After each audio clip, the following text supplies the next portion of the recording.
एक गांव था। उस गांव के सभी लोग किसान थे। वो दिन होते ही अपनी अपनी खेत में चल आते थे देखने के लिए।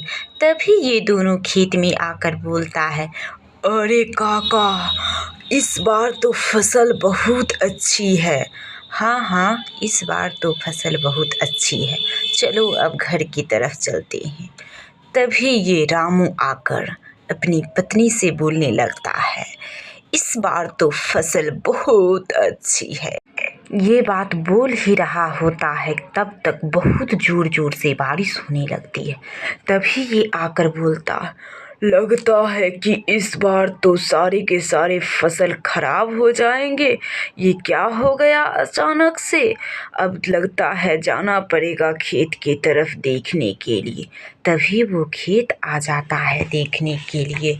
तो वो देखता है उसके सारे के सारे फसल वहीं पे सड़ गल गए थे। इतनी बारिश के कारण सारा का सारा फसल गल गया था।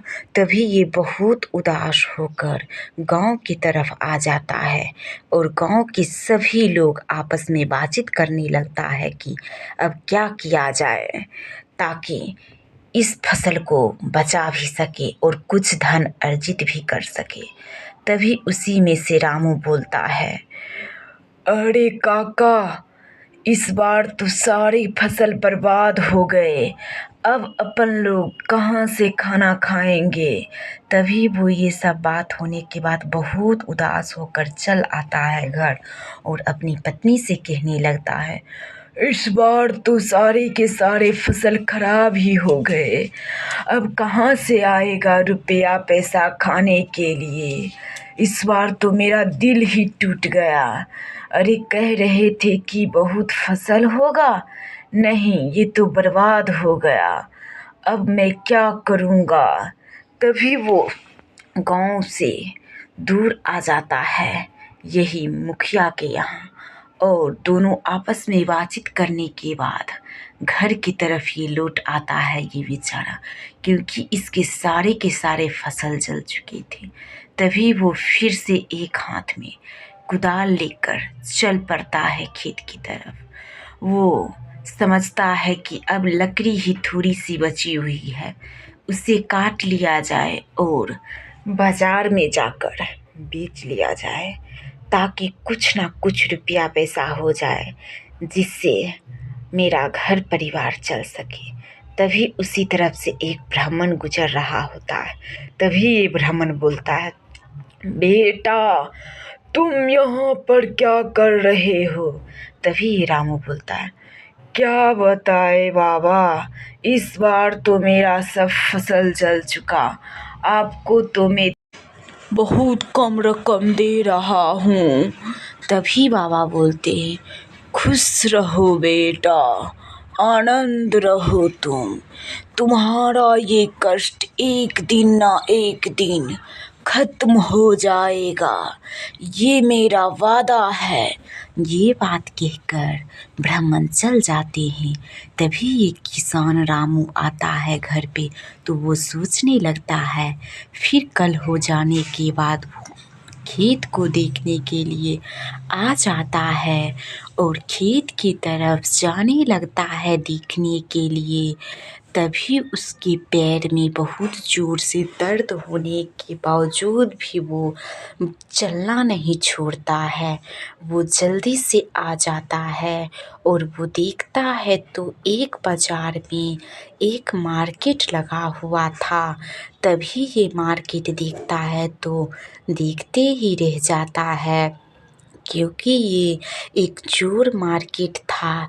क्योंकि यहाँ पे काम तो सभी लोग चुरा कर ही किया करते थे। ये चोर मार्केट को कोई लोग नहीं देख पाया था कि ये चोर मार्केट यहाँ पे लगता है, क्योंकि एक सुनसान ये खेत में जंगल की तरफ लगा रहता है। इसमें बहुत सारी चुड़ैल और भूत ही आते हैं खरीदने के लिए। तभी ये आता है। इसको भी नहीं, रामू को भी नहीं पता था कि ये चोर मार्केट यहाँ पे लगता है। इसको तो ब्राह्मण बाबा ने बताए थे कि यहाँ पे चोर मार्केट लगता है, तभी उन्होंने बहुत सारी अनाज वहीं पे जाकर खरीद लेता है और इससे एक भी रुपया चोर मार्केट में नहीं लेता है। और तभी इसकी पत्नी बोलती है, अरे वाह, आज आप कहाँ से इतनी सारी अनाज लाए हो? ये अनाज तो बहुत सारी है। तभी ये बोलने लगता है, अरे क्या बताए, ये अनाज तो मैं चोर बाज़ार से लाया हूँ, क्योंकि ये चोर बाज़ार में के बारे में तो एक ब्राह्मण बाबा ने हमको बताए थे। तभी वो आकर बहुत सारी चीज़ें ले आकर देने लगता है ये रामू। तभी ये चोर मार्केट में सभी लोग इसे बहुत सारी रुपया भी देते हैं और बहुत सारी अनाज भी देते हैं, जिसके कारण से ये बहुत अमीर बन जाता है ये रामू। तभी वो भर भर के एक दिन आकर लौटा देता है सब कुछ और बहुत सारे रुपया लेकर घर चल आता है। ये बहुत अमीर बन चुका था, जिसे देखकर सभी लोग हैरान रह गए थे कि इसके पास आखिर इतना सारा रुपया कैसे आया, क्योंकि इसका फसल भी बर्बाद हो गया था। तभी एक लड़का आकर जो मुखिया को ये बात बताने लगता है कि अरे क्या बताए मुखिया जी, ये जो रामू नहीं था वो तो बहुत अच्छा घर बना लिया है, उसके पास बहुत सारा रुपया है। तभी ये मुखिया जी बोलते हैं, अरे ये कैसे हो सकता है, उसके पास तो एक भी रुपया नहीं था। तभी वो रामू आ जाता है और ये रामू आकर मुखिया को रुपया बहुत सारी की सारी देने लगता है और कहता है, बहुत मुखिया जी आप हमको परेशानी कर रहे थे कि तुम मेरा रुपया कभी नहीं चुकाओगे। देखे आपका रुपया मैं एक दिन ना एक दिन चुका दिया ना। तभी वो चुका कर चल जाता है अपने घर की तरफ, जिससे कि गांव वाले की आंखें फटी की फटी रह जाती है।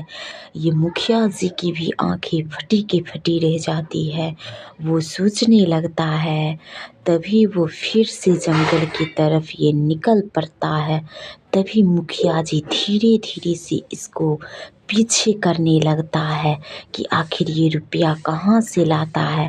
तभी वो चोर बाज़ार में आता है और चोर बाज़ार में फिर से सभी लोग इसे फ्री में अनाज और रुपया देने की बात कर रहा होता है। तभी ये मुखिया जी देख लेता है और गांव की तरफ आ जाता है।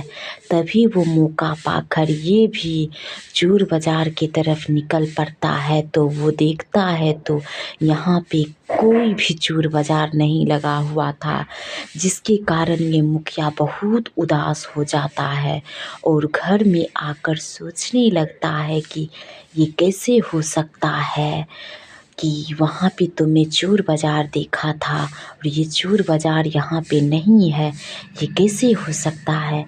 क्योंकि इसको तो रामू को तो ये ब्राह्मण बाबा ने इसे वरदान में दिया था कि तुम्हारे साथ कुछ अच्छा होगा। तभी वो धन्यवाद देने के लिए ये रामू पहुँच जाता है। तभी वो देखता है तो उधर से फिर से ब्राह्मण बाबा आ रहे होते हैं। तभी ये प्रणाम करता है ये रामू और कहता है, अरे बाबा, आज तो मेरा दिन ही बन गया आपकी कृपा से। तभी ब्राह्मण बाबा बोलते, अरे बेटा, तुम्हें तो मैं बोल चुका था ना, तुम्हारे दिन एक ना एक दिन अच्छा हो जाएगा, तुम बात नहीं मान रहा था। तभी ये दोनों बातचीत करके चल आता है। तभी वो मुखिया जी रास्ते में मिल जाता है। तो वो मुखिया जी बोलता है, अरे तुम्हारे पास इतना रुपया कैसे आया, जल्दी बोलो। तभी ये बेचारा बोलने लगता है, हमें कोई ब्राह्मण बाबा आशीर्वाद में ये सब दिए हैं, क्यों बताऊं तुम्हें, मैं नहीं बताऊंगा।